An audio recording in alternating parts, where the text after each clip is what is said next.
देवाने सुरुवात केली.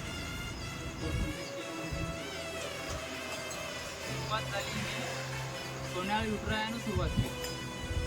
आणि महालिंगाच्या यात्रेचं मुख्य कारण म्हणजे एक मुंडा की शिवपार्वतीकडून आलेला आहे, आणि दुसरी म्हणजे जगद्गुरू आणि ब्रह्मांड अधिपती आपला पांडुरंग कोडोली, त्या दोघांचा नैनरम्य सोहळा बघण्यासाठी या उर्जनची भू कैलासमध्ये लाखो भाविक हजारो उपस्थित असतात. थोडक्यात सविस्तर माहिती आमचे गुरुवारी मारुतीदादा तुम्हाला सविस्तर माहिती देतील. तर या ठिकाणी सुरुवातीची भेट ही आज 7 गावच्या पालखीतून देखील या ठिकाणी सगळ्यात अगोदरची भेट ही विठ्ठल आणि महालिंगराया यांची भेट होते. सोन्याळहून विठुरायाची पालखी येते आणि सगळ्यात अगोदर विठ्ठल आणि महालिंगराया यांची भेट झालेली आहे आणि तीच प्रथा आज देखील चालू आहे. आणि सर्व देवांच्या भेटीचा नयनरम्य असा सोहळा झाल्यानंतर या ठिकाणी भागणुकीचा 1 वर्षामध्ये काय घडणार आहे, ही फेरा, राजकारण अशा बऱ्याच गोष्टीवरून या ठिकाणी देवाचा महिमा या ठिकाणी आपल्याला पाहायला मिळतो. आणि पुजाऱ्यांच्या त्या देवाच्या गुढीकडून त्या ठिकाणी भागणुकीचाही या ठिकाणी सोहळा होतो.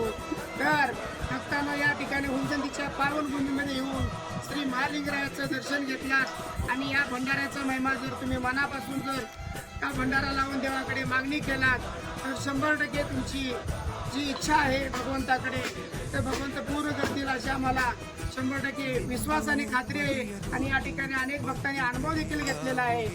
आता जे एका भक्तांनी सांगितले की एका सायकल नसणाऱ्या भक्ताला आज 30 वर्षामध्ये 2 बोरवेलसह 5-6 गाड्या 2 व्हीलर 4 व्हीलर एसी बंगला गाडी बरंच काही दिलेलं आहे.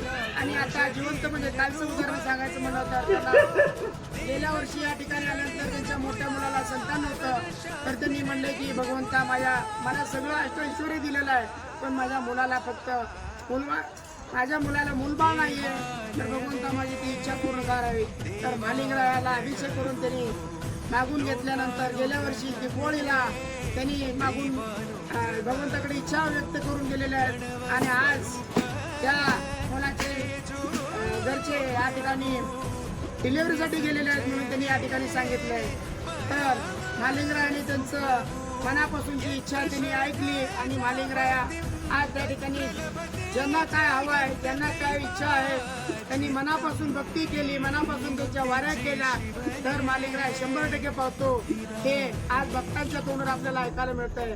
मी फुलजंतीचे महालिंगरायाचे वंशज 3 नंबर गुडक्यातील चक्रायाचा वंशज, महालिंगरायाचा वंशज, करी जगप्पा यांचा वंशज मारुती पंडित पुजारी फुलजंती या ठिकाणून सर्वांना एक नम्रतेचा विनंती करतो, आवाहन करतो की महालिंगरायाच्या या पावनभूमीमध्ये येऊन भेट सोहळ्याचा नयनरम्य कार्यक्रम पाहावा व मुंडासाचं देखील दर्शन आज आपण या ठिकाणी कलियुगामध्ये बघू शकतो.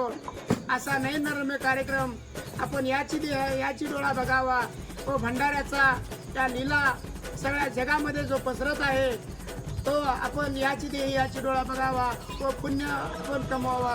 तेवढंच धन्यवाद. महालिंगरायाच्या नावानं चांगलं मुर्शिदाच्या नावानं चांगलं चांगलं मायाच्या नावाने चांगलं अळूमाच्या नावाने चांगलं ಅವನಿಗೆ ಏನು ಯಶಸ್ವಿ ಇಲ್ಲ ಅಂತ ಈ ವ್ಯವಸ್ಥೆ ಅದ. ಸಿದ್ಧ ಮಾಲಿಂಗರಾಯರ ಸಿದ್ಧಾಟಿಗೆ ಅವರ ಸಿದ್ಧಿ ಸಾಧನೆ ವಿಚಾರದರ ಮಾಡಿದ್ರೆ ಭಾಳ ದೊಡ್ಡ ಸ್ಥಾನದ ಈ ವಿಚಾರ ಅದ. ಇಲ್ಲಿ ಸಾಕ್ಷಾಂತ ಶಿವಪಾರ್ವತಿಯರು ಇಳಿದು ಆ ಭಗವಂತ ಮಾಲಿಂಗರಾಯರಿಗೆ ಮುಂಡಾಸಾಗುವಂಥ ಇಲ್ಲಿ ಸಂದರ್ಭ ನಿನ್ನಿನ ರಾತ್ರಿ ಆಗ್ಯದ. ಆದರೆ ಇಲ್ಲಿ ವಿಚಾರ ಮಾಡುವಂಥ ಮಾತು ಅನೇಕ ಜನ ಮಾತಾಡ್ತಾರೆ, ಯಾರು ಪೂಜಾರಿಗಳು ಸುತ್ತಾರ ವಿಚಾರ ಮಾತಾಡ್ತಾರೆ. ನನ್ನ ಅನಿಸಿಕೆ ಪ್ರಕಾರ ಪೂಜಾರಿಗಳು ಸುತ್ತುವಂಥ ವ್ಯವಸ್ಥೆ ಇದ್ರೆ ಮ್ಯಾಲಿನ ದೊಡ್ಡ ಏನು ಮುಂಡಾಸದ ಅದು ಪೂಜಾರಿ ಅವ್ರು ಸುತ್ತಬಹುದು. ಆದ್ರೆ ಮಾಳಿಂಗರಾಯರ ಸಮಾಧಿ ಸ್ಥಳದಲ್ಲಿರುವಂಥ ಬನ್ನಿ ಗಿಡ ಅದ, ಬನ್ನಿ ಗಿಡದ ಮುಳ್ಳಿಗೆ ಹೆಂಗೆ ಸಿಕ್ಕರ್ಕ ಮುಂಡಾಸಾಗ್ತದೆ ಅದೇ ನಮನ ಸಿಕ್ಕರ್ಕ ಮುಂಡಾಸಾಗಿ ಮುಳ್ಳಿಗೆ ಮುಂಡಾಸಾಗಿ ಅದೇ ಒಂದು ಸಣ್ಣ ದಾರ ಆ ದೊಡ್ಡ ಮುಂಡಾಸಕ್ಕೆ ಅಟ್ಯಾಚ್ ಆಗಿರ್ತದೆ ಅಂದ ಬಳಿಕ ಇದು ಮಾನವರು ಮಾಡುವಂಥ ಕೆಲಸ ಅಲ್ಲ. ಸಾಕ್ಷಾಂತಿ ಭೂ ಕೈಲಾಸದೊಳಗೆ ಭಗವಂತ ಶಿವ ಪಾರ್ವತಿ ಇಳಿದು ಮಹಾಲಿಂಗರಾಯರಿಗೆ ಮುಂಡಾಸ ಆಗ್ತದೆ. ಅದೇ ಮಹಾಲಿಂಗರಾಯರ ಒಂದು ಅಲಗ ಆ ವಿಠ್ಠಲ ಬೀರದ ಪಟ್ಟಣ ಕೋಡಲಿ ಮಂದಿರದೊಳಗೆ ಆ